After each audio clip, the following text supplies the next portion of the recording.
Hello,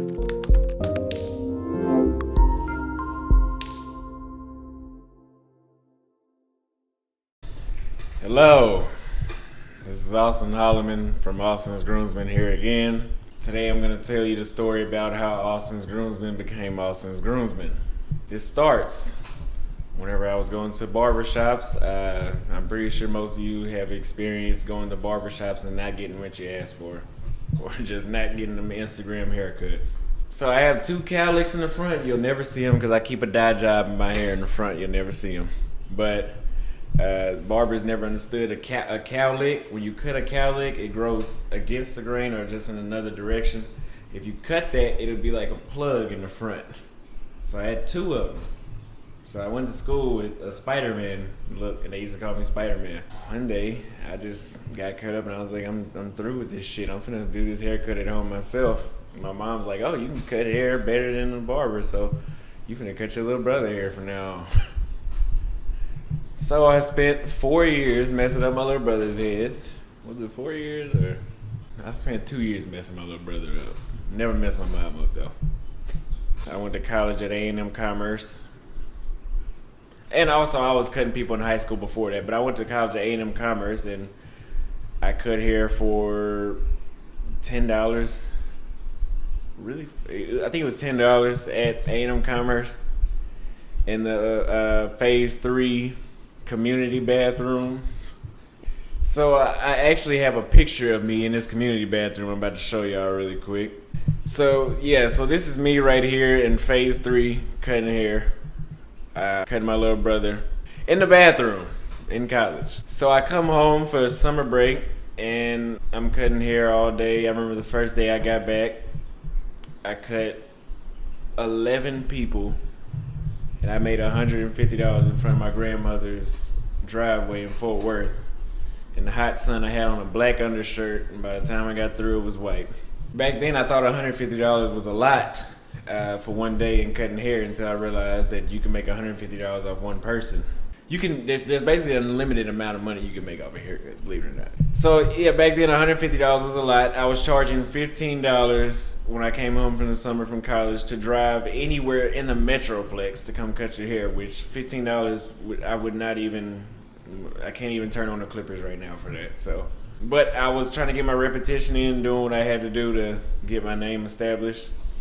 I went and got business cards made. I went to Parks Mall in Arlington every day, and I said it's my point to approach 10 people and tell them that I'm a mobile barber. I have a 24-hour service. I really meant that. You can call me at 1 in the morning, and I could cut your hair at 1 in the morning for $15. Not today, though. I did that, and I came to the conclusion that I didn't want to go back to college, but my parents influenced me to go back to college. They said haircuts was just a hustle. Now I see that it's more than a hustle. It's way more than a hustle now. I listened to my parents anyway, and I went back to school and I cut hair. Went from $10 last year to now it's $15. And I had a dorm in Phase 2 of A&M Commerce, and I used my living room. My roommate never came out of his room. He was a gamer that never got off the video game. Didn't seem like he went to class at all. So I cut hair until 1 in the morning after class.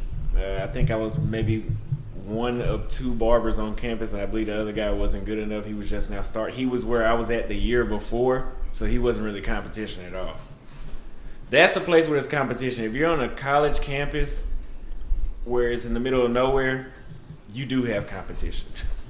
Because now, yeah. But if you're in a big city, there's no competition. But anyway, I cut till 1 in the morning there and kept my roommate up all night. Played music, cut everybody. Probably cut 5-6 people a day. So eventually, I think I started making like $600 a week. And I was like, damn, if I could do this off of $15 haircuts, I know if I drop out of college, which I don't know why I'm here anyway. I was just there to get out of my mama's house. I was trying to get out of my mama's house. I had to get out of my mama's house. I was like, I know if I drop out of college that I can make this $1,200 or $1,500. And so I called my girlfriend at the time and my dad and my mom, and I said, I'm leaving. Whether y'all like it or not, I'm leaving. I packed up all my stuff and drove home back to my mom's house with no money. So I come back home and I already had my plan. I had wrote out a 20-year business plan before I did this. I was well planned. I wrote out a 20-year business plan. I got home and I was like, shit, it's real now. And I'm on my own. Times weren't so good for my mother at the time, so I was really on my own.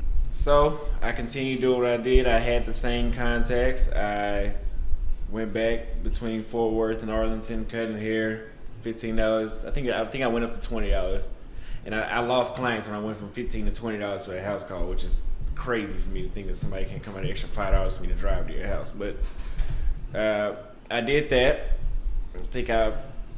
Back then I thought $100 a day was good. I did that for maybe 6 months, and I started barber school back in January of 2019. So this is 2018. November 2018 is when I dropped out of college. January 2019 is when I started barber school at Mid-City's Barber College in Grand Prairie. Now I tell you, barber college was the hardest thing I did in my life. Barber college was hard because I still had to work, and I had moved in with my dad at this time too. I still had to work after school and go to school. So school started at 8:30 in the morning, and I didn't get out until 2:30, I think.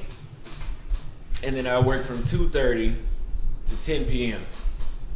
And I was going to the gym before that, so I had to wake up at 4. This is for the first 2 months of barber school. Then I got into a shop while I was in school. I went ahead and took the risk while I was in school and got into a shop. And now I'm going to school I'm waking up at 4 a.m., getting to the gym by 6, leaving the gym by 7:30, getting to school by 8:30, leaving school by 2:30, getting to the shop by 3, leaving the shop at 11 p.m., then getting home at 11:45 p.m., then getting up at 4:45 a.m. It was 4:45, not 4 a.m. So that is where Bang energy drinks came into play, because that's literally nearly impossible for you to do without an energy drink. So I drank 2 of those a day, and it extremely broke my skin out. I was stressed out. I complained a lot. I lost a lot of weight. So while I'm in barber school, I'm in school all day. I'm tired. I'm sleeping in the barber chair at the barber school. The instructor gave me hell just about every day. And it was cool being in barber school, but it was just the hardest thing I did in life because I never had energy. Man, I was always super worried if I was going to get busted by the state board when I was in the barber shop. So while I was in the barber shop, I started implementing the idea of having a luxury service that I offer today, of using a steamer, hot towels, nothing that nobody else around me was doing. So I started implementing that. And the barbershop was charging $25 a haircut. Because I was able to implement stuff that nobody else was doing and probably people hadn't seen in that area before, I went up to $30. And they thought that was a lot back then. For a full haircut and a shave was $30.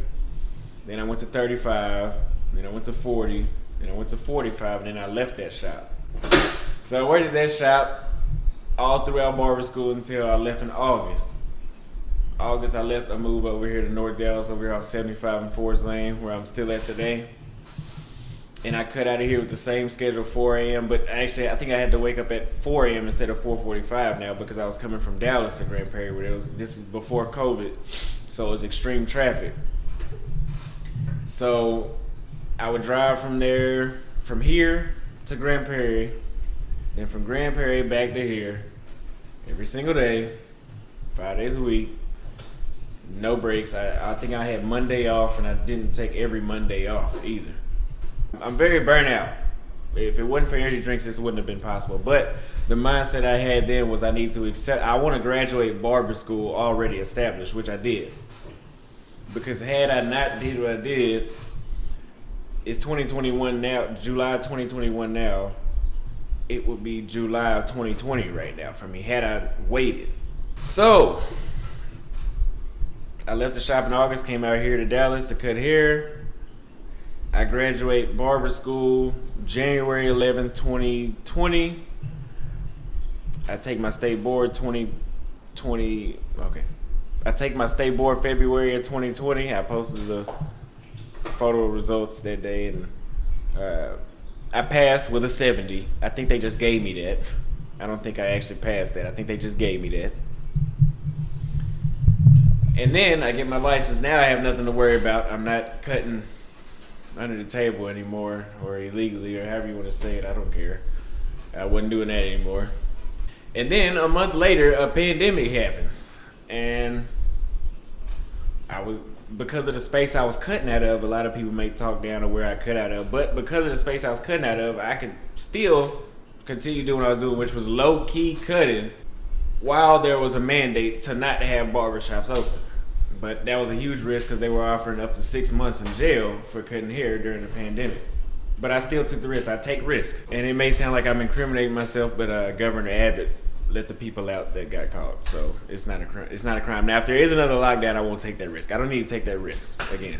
I was fresh out of barber school, and I was nearly established, so I had to take that risk. Plus, I was looking at it as there's no competition. Everybody's scared to cut, but I'm risky, so I'm gonna cut anyway during the pandemic. It's a risk, and I took it, and I benefited from it. Because I took that risk, by the time May of 2020 comes around, I hit my first month of 10 grand just off of haircuts in May of 2020. Then, and I was maybe charging like $55 for a haircut and a shave back then. And I was making 10 grand a month doing that then. So that was my first month. That was a legendary month for me to hit 10 grand because I had never made 5 figures a month. I've been able to maintain and exceed that amount since then, of course, because I'm always trying to progress. But that was my first time hitting that in May of 2020. Governor Abbott, I believe it was May 8th of 2020 or May 11th, opened up Texas basically like 80% or something like that, 60% where the barbershops and everything could be back open as long as you wear a mask.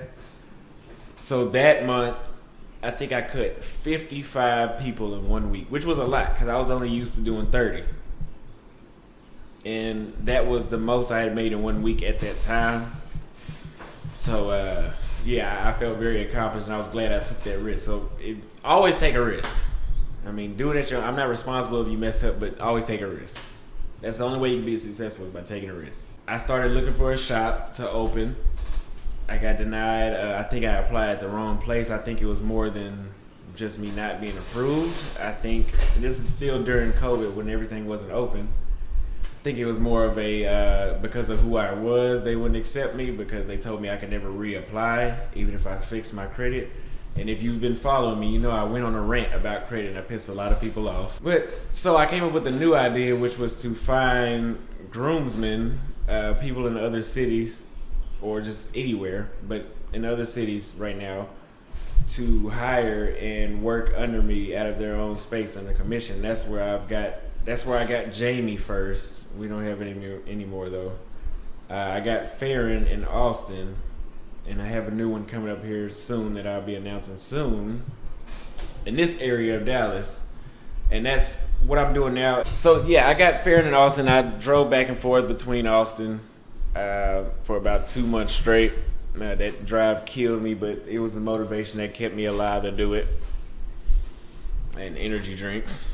And now we've moved Farron into a bigger spot. So yeah, that was the most I had made that month, and I've exceeded since then, and been able to maintain that even through the winter months. But yeah, that's how I've got where I've gotten so far. Of course, I've done more since then. I'm not gonna talk about all that in this video. This is just about how I started to when I got established and started becoming at a steady pace where I can predict my income or my appointment bookings every week. If you felt inspired by this video, if you're in barber school and you want to know how you can get through, you can always reach out to me and ask me. I can help you and mentor you on what you can do or your skills. Yeah, so if you feel inspired, just feel free to DM me, leave a comment, share this with somebody else that you may know be in barber school that may be going through that hard, because barber school isn't easy. I know a lot of barbers that are doing very good and everyone got their license because I would have not went to barber school, but I had to because I didn't want anybody to be able to hold anything against me by me not having my license. But yeah, share it with somebody that may be in a similar situation that feel like they can't make it, because there was a lot of students that didn't finish barber school because they couldn't sit there all day. But I just knew I had to sit there. You can visit my website at austonsgroomsmen.net if you want to book an appointment, if you're in the city of Dallas or Austin, Texas. I appreciate you watching. Stay tuned for more posts on this page. Give it a follow. Turn on post notifications so you can always be notified. I'll be posting daily.